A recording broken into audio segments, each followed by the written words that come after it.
Now, one of the other things you've got to be able to do is to use a Carnot map, K-map, call it a probability table here, two-way table, whatever. You've got to be able to use one of these things to be able to find different probabilities.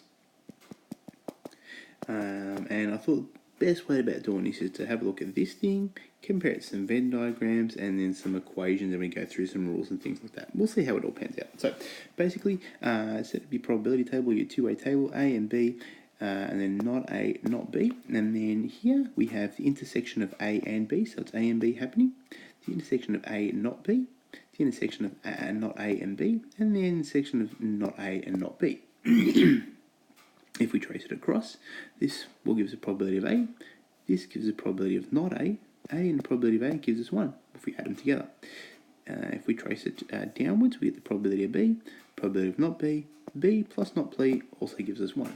Interestingly, the probability of A intersecting with B, and then not A and not B intersecting gives the probability of not B.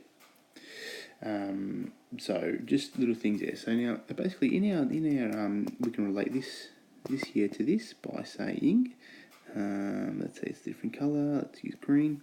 The intersection is this part here, right there, and then this here, the not A and not B is all of the outside because that is not A. That's also not B.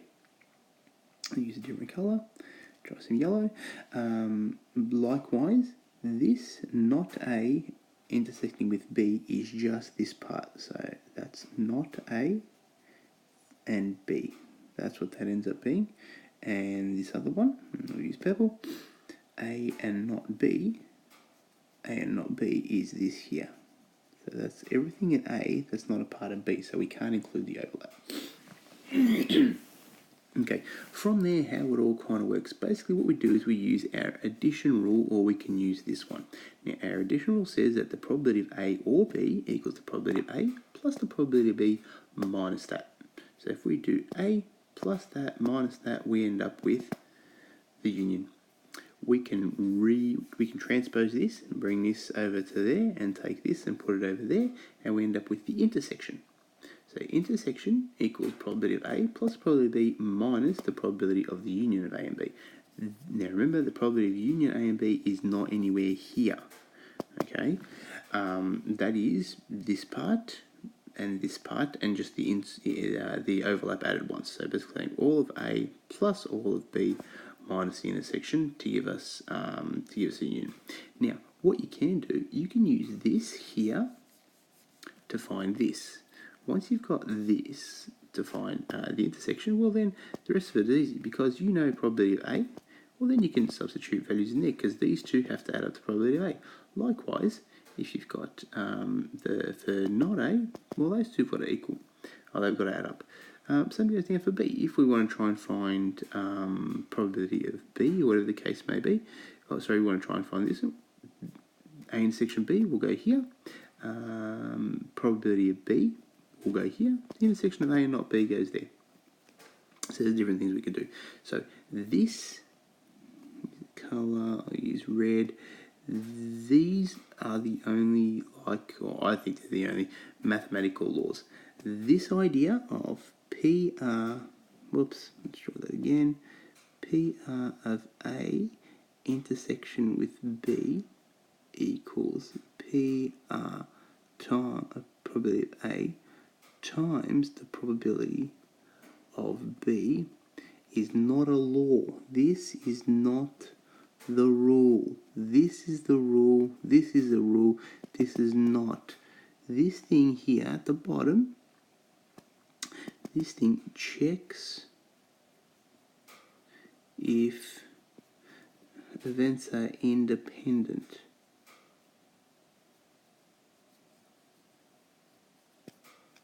This is not the law. This thing here is not so. It just checks if events are independent. If they're independent, then we can't say that this is the case. It works, but we do not find intersection by multiplying. We find intersection using this thing here. Cannot stress that enough. That's because if you do probability of A given B, that ends up as the probability of A and the probability of B being divided by the probability of B. And if A over B equals A times B, then we're just going to have the probability A. That's not right. So just to use a Venn diagram to illustrate what's going on here, what we're doing is we are looking at B. So we're just having a look at the events in B, and then we are dividing that by the overlap. So what we're doing, we're taking our whole universal set, we're taking absolutely everything, reducing it down to B, and then we're dividing B by whatever is our overlap. So that's what this means. So it's both of these happening, A and B happening together, divided by the probability of B. So just a bit of a recap. Here's our Carnot map to our Taylor probability table.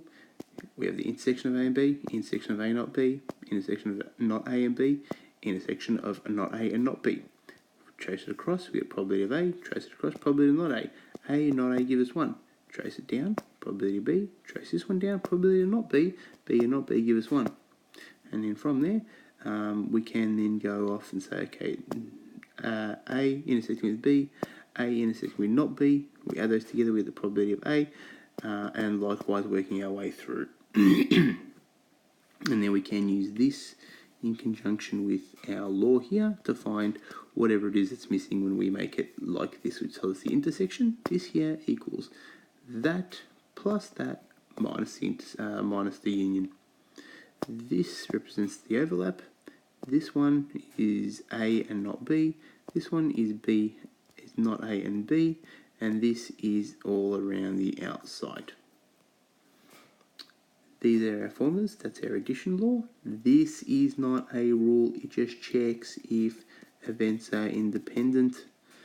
And here's our conditional probability that tells us A given B. So if B's already happened, so we reduce our sample space to B, we reduce it, and then we divide that by the overlap.